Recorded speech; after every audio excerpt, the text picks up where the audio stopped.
Selling should feel as easy as breathing. And if it doesn't, it's probably because you aren't selling according to your unique design. All right, home stretch, last video of the day.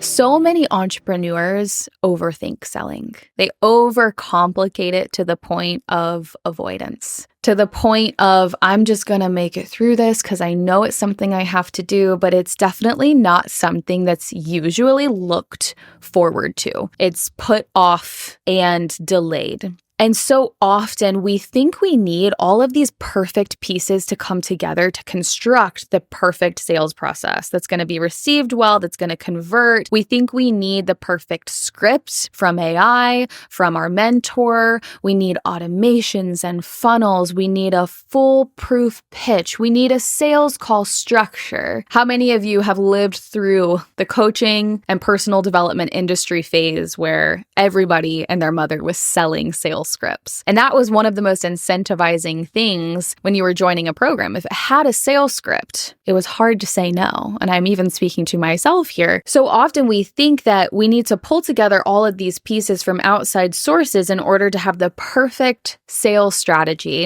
the perfect words, the perfect way to articulate it. And the problem with that is you're pulling from someone else's design, someone else's communication style. You're essentially manufacturing a sales process that feels completely inauthentic, completely unnatural, because it wasn't created and led by you.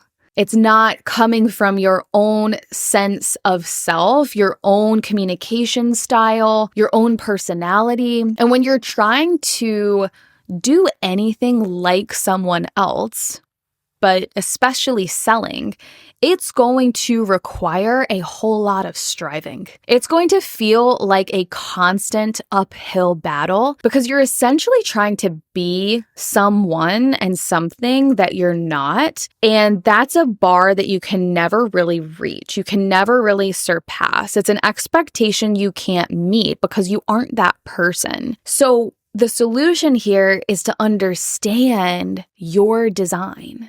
Who are you? What is your personality? How do you communicate and connect with people? Because that's at the core of selling. But before we get to that, let's uncomplicate this picture. Let's break down what is selling and let's just call it out for what it is. Selling defined means to exchange goods, services, or property for money or something else of value. Selling is a simple exchange between two people or two groups of people. What are we exchanging? We're exchanging value. We're simply bringing value to a person or group of people. At its core, selling is about providing value.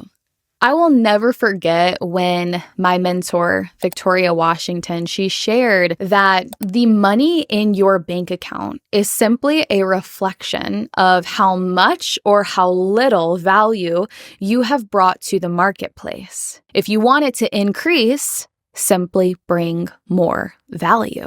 Solve high value problems. Bring greater solutions, bring deeper transformations, and your bank account will naturally grow because selling is simply an exchange of value. That's all that it is. When I think about one of my clients as an example, she landed a client, I think they were a $150,000, $120,000 client. I can't remember the exact number, but it was over $100,000. She landed a pretty big contract. And it wasn't because we made any sort of change with her sales process.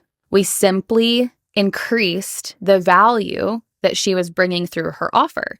There was now more value. There was now more buy-in for her customer to pay more. So this is a great takeaway for anyone listening that wants to land higher paying clients, that wants bigger deals. Maybe you are to say, I would love a six-figure deal. Of course, we'll work to refine your sales strategy, but the first thing you really need to do is think about, is the value that you are bringing equating to the amount of money that you want to bring in? Is it solving a problem that is high value enough to validate that cost? The more value, the more money. It's as simple as that. So if selling equates to provision of value through your products or services that you're already passionate about, you're already excited about, then in theory, selling should feel easy. And further than that, selling should actually be fun. So why isn't it? Why does selling sometimes feel grating? Like nails on a chalkboard, or maybe you were to say, I'd rather claw my eyes out than go and sell. The things I've seen people do to avoid selling because there's such friction there. Why is that? Why does it feel like the last thing in the world that we want to do? None of it likely revolves around your product or service, a lack of value. It's not even because selling is the most complicated thing in the world. It's because you're selling in a way that was never designed for you. You're trying to put yourself in a box, in a mold that you don't fit in. It's like my dad always says, you're trying to shove a square peg into a round hole. And it doesn't really matter how many times you do it, it's never going to fit.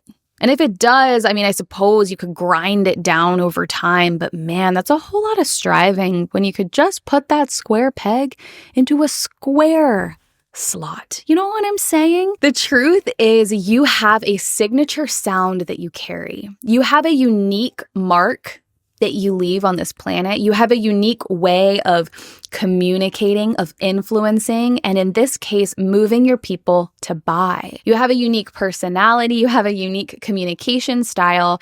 And what we need to do is actually work with that design for the bare bones of your sales strategy. We don't need to go and find someone else who is wired differently and try to get you to sell like them. That's going to be a longer, more arduous path. It's not going to be the most fun. It's like you're trying to swim upstream when you could just let go and float downstream the way it's meant to be. So over the last 7 years, I've worked with hundreds of entrepreneurs in over a dozen countries, and I've identified the 4 sales archetypes that every single person fits into. And what I'm going to do is I'm going to give you a quick overview of each, almost give you a little appetizer of each one so that you can start to pinpoint where you fall, which category you fall into, and we can start to identify some of your natural strengths, how you naturally communicate, and how we can leverage that in a sales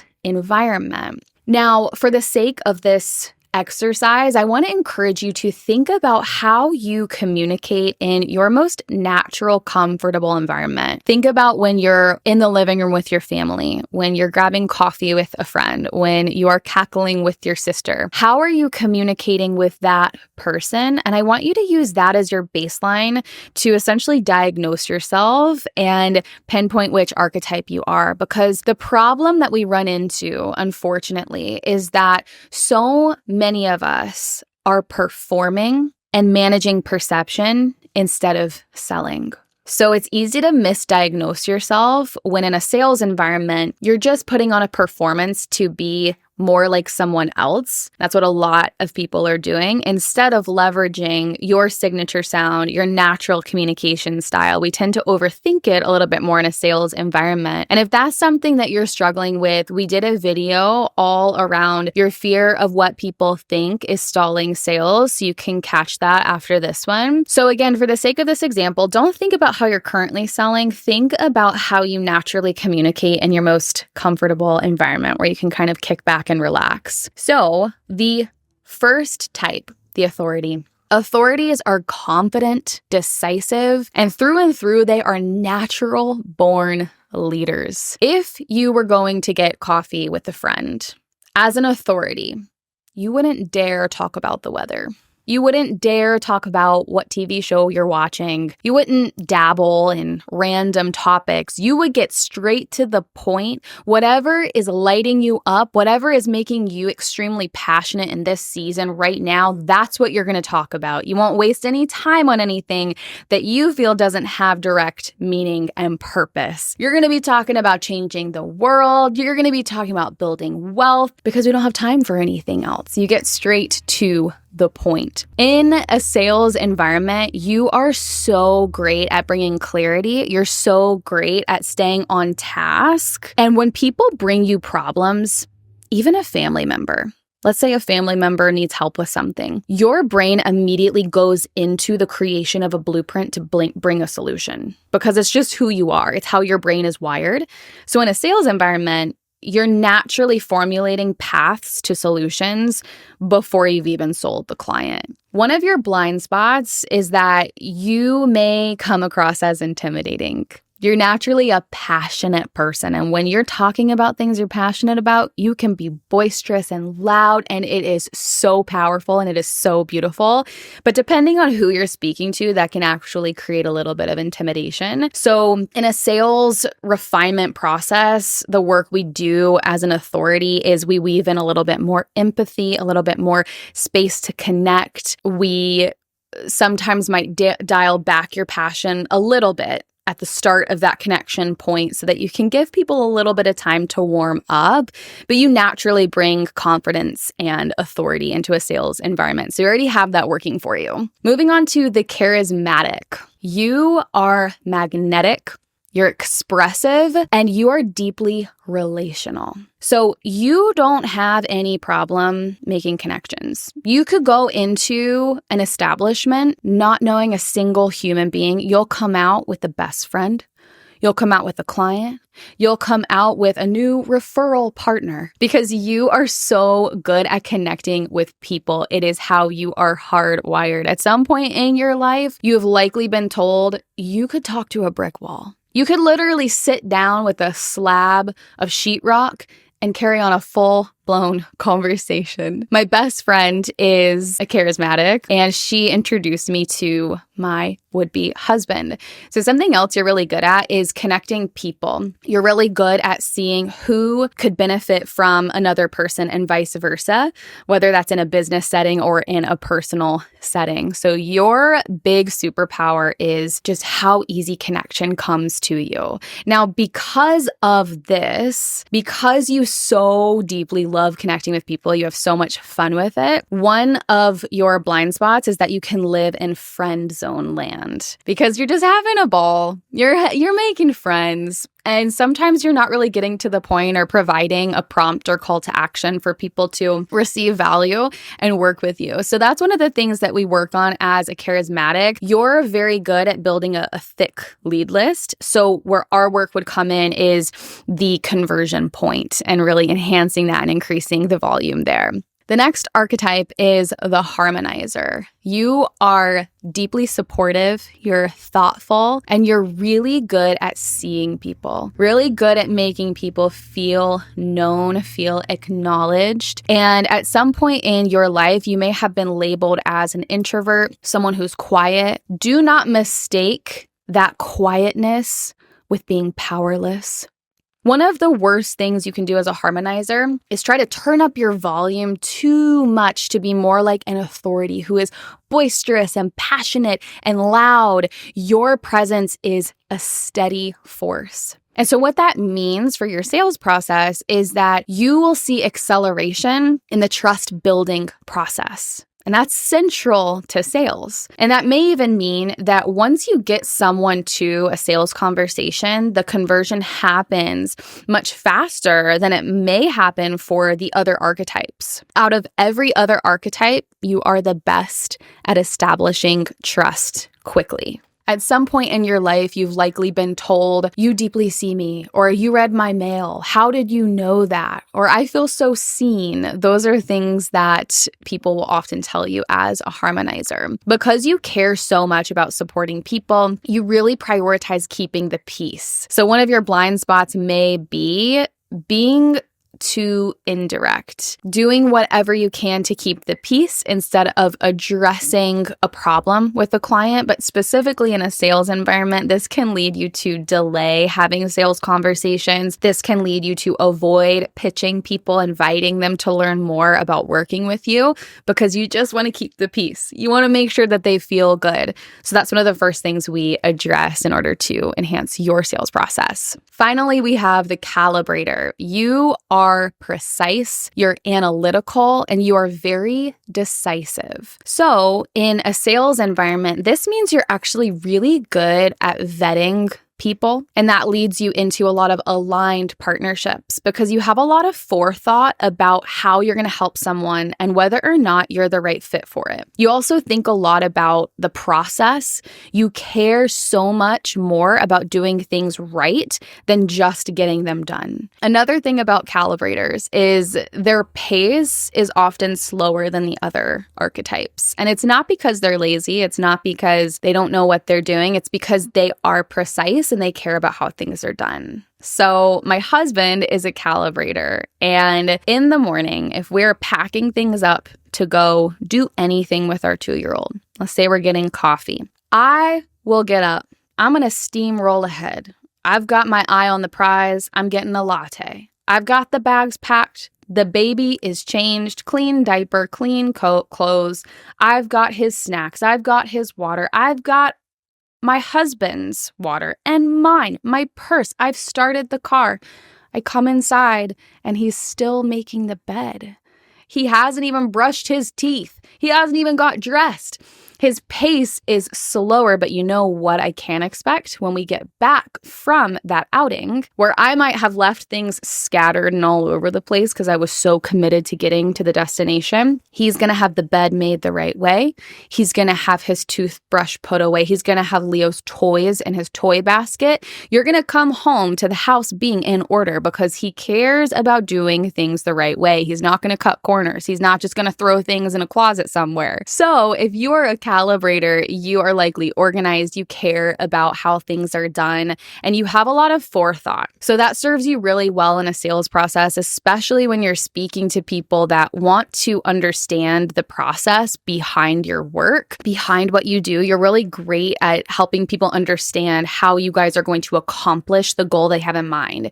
That helps them visualize the path from start to finish, and the clearer that they can see that picture, the easier that it is for them to say yes to working with you. One of your blind spots is because you care so much about doing things right, sometimes you can overthink and overanalyze, and that leads you to a place of paralysis and delay. So that's something we have to work on and press through for our calibrators. Now, the beauty of this is that when you understand your archetype, then you can actually work with it. This becomes your baseline for not just communication with your friends and your family, but it becomes your biggest sales advantage.